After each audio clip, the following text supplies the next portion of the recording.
Has tenido experiencia en el Distrito Federal como secretaria de Educación, has sido directora, has sido rectora de diferentes instituciones educativas y actualmente, bueno, en el Congreso del Estado de Jalisco. Quisiéramos conocer, con toda esta experiencia que has tenido en los diferentes ámbitos, cuál es tu balance en el tema educativo y saber qué nos recomiendas, cuál es tu óptica en estos momentos. Muchísimas gracias. En primer lugar, muy buenas tardes a todas y a todos. Quiero agradecerle a Pepe Medina Mora esta invitación y esta enorme oportunidad de estar con todas y con todos ustedes y por supuesto también a mi paisano Carlos Villaseñor del estado de Jalisco. Muchas gracias por esta oportunidad. Bueno, desde muy temprano, como a las 6 de la mañana, decía, si solo tengo 5 minutos, ¿qué quiero decir? Exactamente, ¿qué quiero decir? Entonces les voy a dar a conocer mi resumen. Claro que tiemblo de miedo porque David Calderón es mi santo patrono y cómo es posible que ahora me toque a mí hablar antes que él, es escandaloso. Bueno, acuérdense de Gilberto Guevara Niebla, ex líder del movimiento del 68, subsecretario de Educación en un periodo, luego subsecretario de Educación otra vez, consejero del Instituto Nacional de la Evaluación de la Educación, que anunció hace ya décadas la catástrofe silenciosa. O sea, él decía silenciosa porque todavía no nos percatábamos de que estaba ocurriendo un deterioro brutal en la calidad de la educación mexicana. Y él particularmente era un crítico radical del modelo en el que el mal sindicalismo, porque no todos los sindicatos son malos, estaba permeando y corrompiendo, para decirlo claramente, el espíritu de la educación.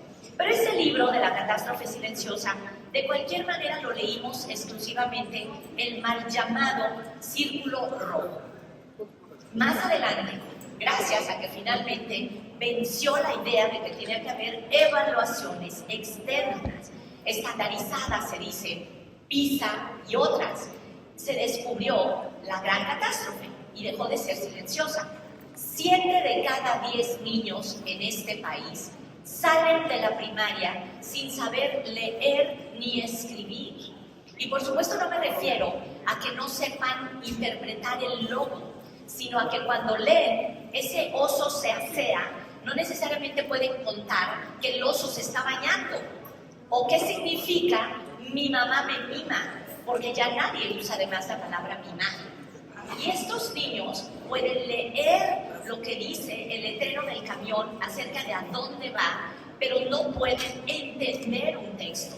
Y cuando digo que no pueden escribir, no es que no puedan repetir una frase, sino que no saben contar una historia. Es más, ni siquiera pueden dar señas para llegar a un lugar. Y en el caso de las operaciones matemáticas básicas, es sumamente grave, porque todo mundo ahora suma, resta, multiplica y divide en el celular, pero lo importante es saber para qué usar y cuándo usar esas operaciones. Si ya estábamos así de mal, la pandemia nos agarró muy mal parados.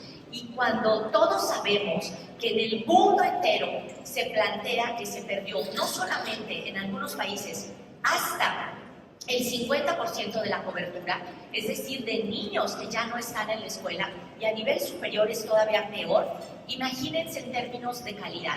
Hoy en la mañana hablé con Eduardo Bakov para corroborar que habíamos leído bien el informe de la Auditoría Superior de la Federación, basado en el estudio de Mejored y de la Secretaría de Educación, en donde se corrobora que el 50% de los niños reprobaron español y matemáticas.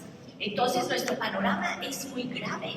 No solamente se está afectando, como se dice coloquialmente, el futuro del país. No.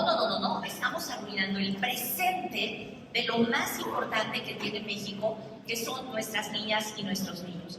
Cuando pienso en esto, ya creo, David, Paulina, que mi obsesión por tratar de combatir el nada honroso primer lugar mundial de obesidad y sobrepeso infantil en los niños es una exquisitez, y que efectivamente aquel proyecto que impulsé en la Secretaría de Educación de la Ciudad de México, donde había comida diaria gratuita diseñada por el Instituto Nacional de Nutrición y Ciencias Médicas Salvador Subirán para cada niño, y además con las recetas elaboradas por los mejores chefs de México, Enrique Olvera, Mónica Patiño, Elena Regadas, Era auténticamente una exquisitez, pero logramos que 20,000 niños de 100 escuelas públicas, las más pobres de toda la ciudad, comieran como debe de ser durante un año.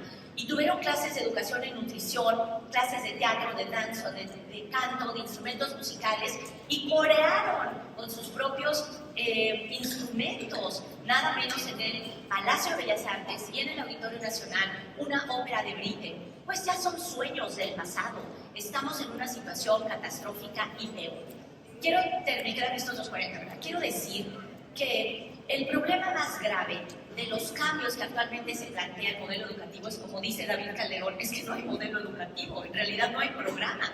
Las críticas son un poco aventuradas, porque este documento que traje para decirles que recomiendo que se lean, en realidad son una serie de ideas y de planteamientos en los que puede uno o no estar de acuerdo, pero lo más grave es que en realidad no es nada. Y entonces someter a los profesores a teóricamente un cambio de paradigma que ni siquiera están es una tragedia. Y lo peor es que los niños van a sufrir no solamente las consecuencias de no aprender, las consecuencias de no saber comer y las consecuencias socioafectivas que está dejando una falta de rumbo en la educación.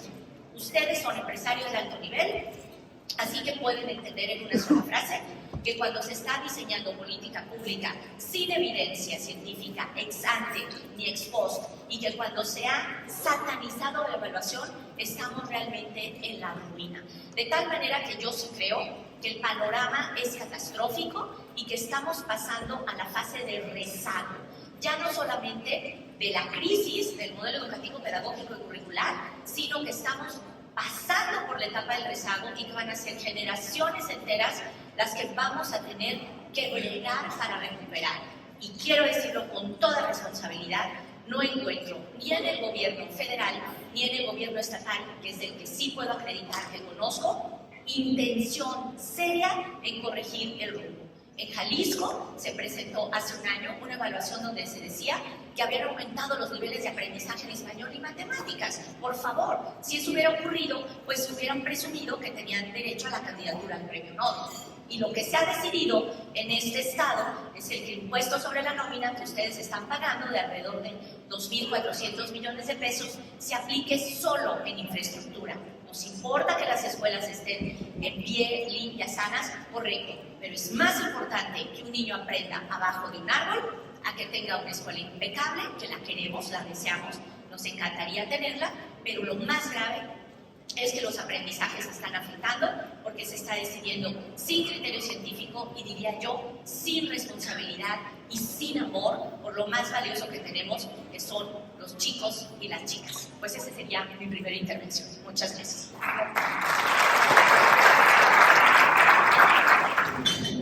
Muchísimas gracias. Bueno, yo preparé 4 puntos para tratar de desmitificarlos. Miren, las becas. Las becas es un problema, porque en principio a cualquiera le suenan bien. ¿Cómo va a estar mal que todo el mundo tenga una beca? El problema de las becas generalizadas, universales, es que terminan siendo regresivas. Eso quiere decir que benefician más a los que más tienen y que no le alcanza o no le ajusta a los que menos tienen. Voy a poner el ejemplo justamente de cuando fui secretaria de Educación. Teníamos un fideicomiso que se denomina Prepa-Sí y tenía 1.650 millones de pesos. Este fideicomiso decidimos evaluarlo porque a mí me parecía que verdaderamente no estaba generando equidad.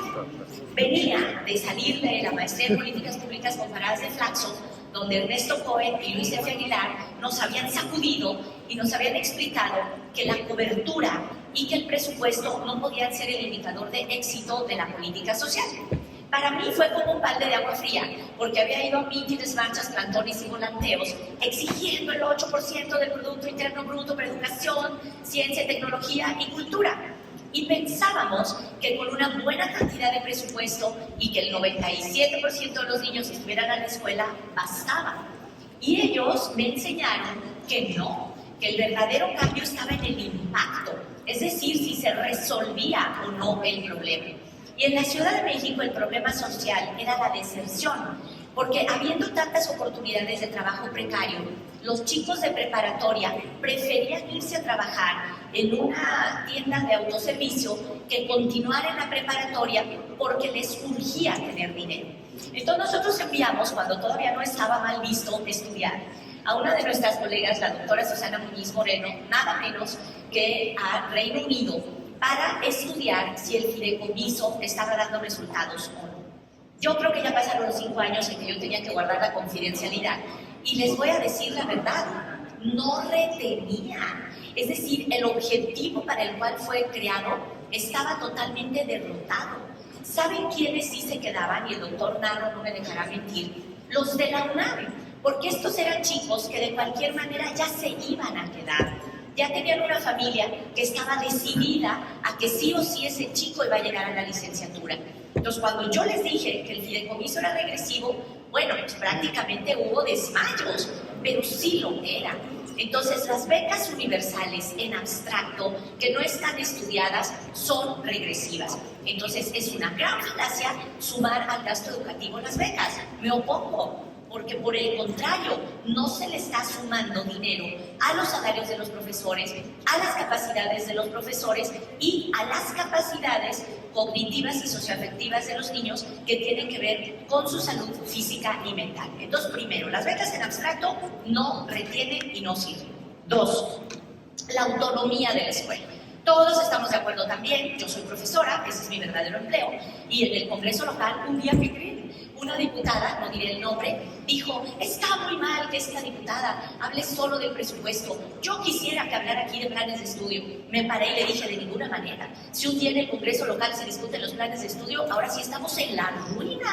Lo dice bien Andere. En efecto, en los congresos y en la política no se deben definir los planes de estudio. Para eso es la autonomía universitaria y la autonomía en el nivel básico, para que el maestro concreto sepa a qué alumno tiene enfrente con el nivel de conocimientos básicos con el chico que llega y a partir de ahí construya.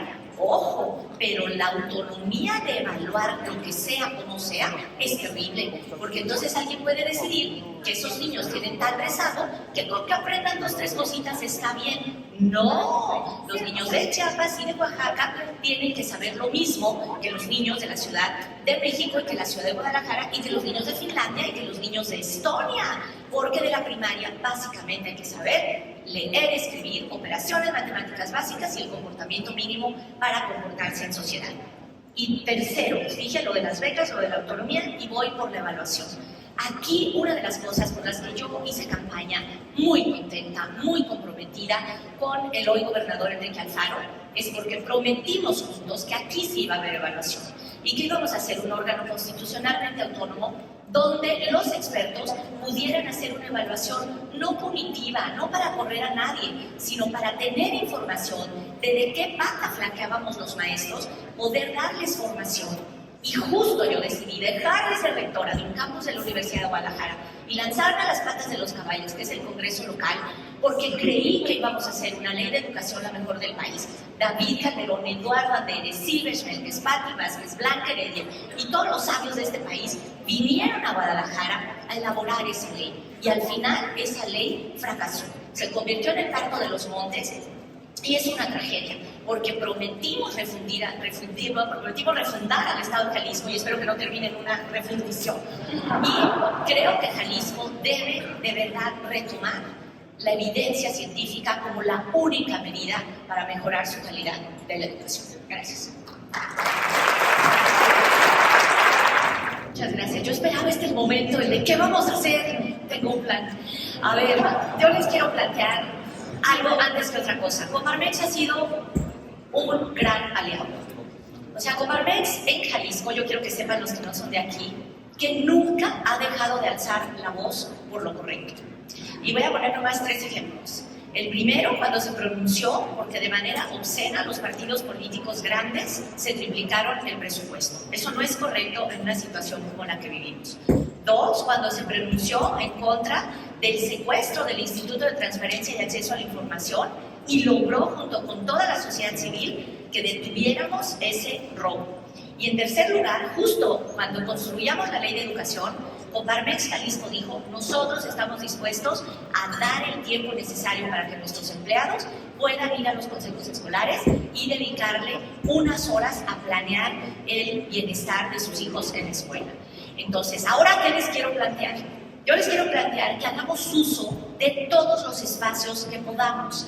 De lo que sí quedó en la ley de Jalisco es la creación de unos consejos de escuela en donde están incluidos los padres de familia, los empresarios y también los alumnos. Hay que ir a esos consejos escolares y saber qué está pasando en cada escuela.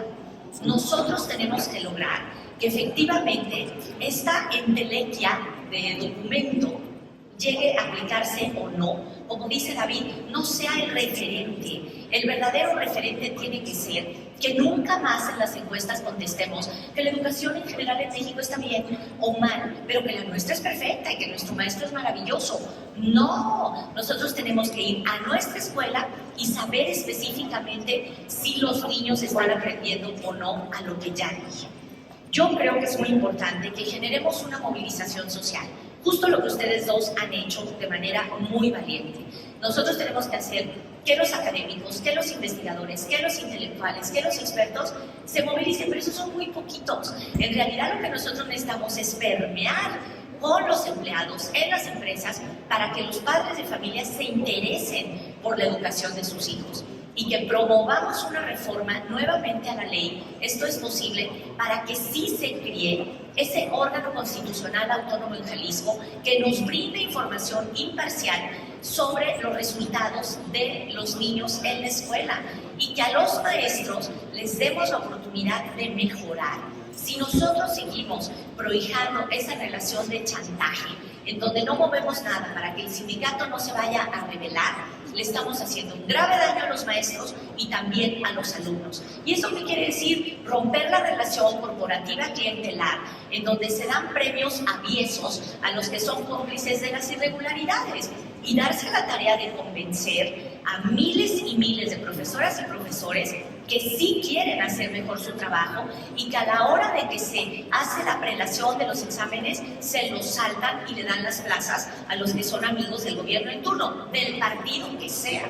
Me muero por caer en la provocación y decir que este gobierno federal no es de izquierda, O sea, los que realmente nacimos en una casa bastante roja, les decimos que lo que está pasando en ese lugar, eso no es izquierda, es todo lo contrario. Entonces yo terminaría diciéndoles que tenemos que luchar porque esos 2.500 millones de pesos que ustedes aquí en Jalisco están aportando directamente a través del impuesto sobre nómina no se destinen exclusivamente a infraestructura, que se auditen esas obras para que se use el dinero de manera transparente. Claro que queremos baños dignos, claro que queremos salones ventilados, claro que queremos canchas que tengan malla sombra, sí, pero sobre todo queremos que los niños aprendan. Y ustedes tienen una gran fuerza y tienen un gran poder, de tal manera que si ustedes nos ayudan a empujar para que esa ley y ese dinero se enfoquen a lo central, que es el aprendizaje, entonces sí podríamos lograr que haya presente y que haya futuro para nuestros chicos. Muchas gracias.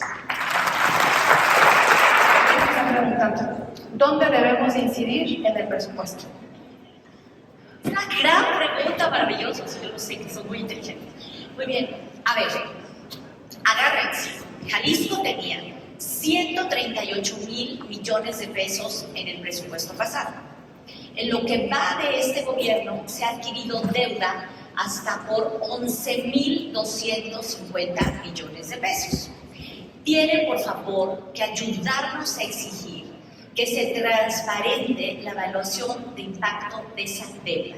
Insisto, el dinero no es para gastarse a manos llenas. En una empresa, ustedes saben que si hay números rojos, se cambia el gerente, o se cambian las técnicas, o se cierra la empresa. En el gobierno es igual. Si no nos demuestran para qué sirvió el dinero de la deuda, entonces tenemos que tomar medidas. Y el secretario de Hacienda, que por cierto es amabilísimo y un caballero, reconoció en el Congreso del Estado que no hizo la evaluación de impacto de la deuda.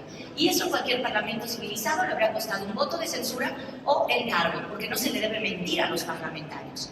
Entonces, de la primera deuda no tenemos evaluación de impacto. La segunda deuda la evaluaron ciudadanos valiosísimos, entre ellos varios de ustedes, y estuvo Augusto Chacón, Diego Petersen, Marisa Lazo, Carlos del Río, y no lo van a creer, en el Congreso del Estado se votó por no invitarlos a rendir cuentas, a pesar de que su trabajo, igual que el tuyo, era gratuito. No puede ser. Nosotros tenemos que luchar porque se transparente el dinero que se ha ejercido. Y les dije que eran 137,000 millones de pesos más los 11,250 de la deuda. ¿Saben de cuánto es el nuevo presupuesto? De 158,000 millones de pesos. 21,000 más, representa un crecimiento muy impresionante, entre otras por las cuentas alegres del gobierno federal. Y por eso es bastante cuestionable eso de que nos vayamos a salir del pacto federal. Si efectivamente ahorita el gobierno federal le está dando manga ancha a los estados. Y ojo, se desapareció una cantidad muy importante de dinero del FONDERREC y del FOSIL, los fondos que se le dan directos a los municipios para ser centralizados. Ustedes tienen que luchar porque en todo ese furor constructor de este gobierno del estado no haya amigos beneficiados, sino que todos ustedes, en condiciones de equidad y de transparencia, puedan competir para que realmente todos los empresarios tengan oportunidades. Entonces, lo que tenemos que ver es que el dinero no se vaya como rico pato a Bob el constructor. Lo que tenemos que ver es que realmente el dinero vaya a aquellas cosas que generen impacto. Y yo les ruego, les suplico, les imploro que esa sea la educación. Y que efectivamente redireccionemos el dinero para que logremos el aprendizaje. El debate de la Universidad de Guadalajara es una tristeza. Cuando se dice que el gobierno del estado da el 52% frente al 48% federal, no se dice más que media verdad. O sea, no se dice que el gobierno federal ha bajado el presupuesto para la educación superior de manera dramática y que por lo tanto el dinero cada vez es menos. La Universidad de Guadalajara tiene un costo por alumno más bajo de todo el país, con 20,000 pesos, cuando la UNAM y otras tienen arriba de 40,000. Entonces nosotros tenemos que lograr que los debates sean serios, que sean científicos y que en esa discusión del presupuesto haya rendición de cuentas, transparencia e impacto. O sea, luchar por lo importante. Y estar invitados al Congreso del Estado, vengan a todas las mesas, a todos los debates, hagamos que ese presupuesto lo decida la gente y no nada más 35, que no somos los 3 rebeldes. Muchas gracias.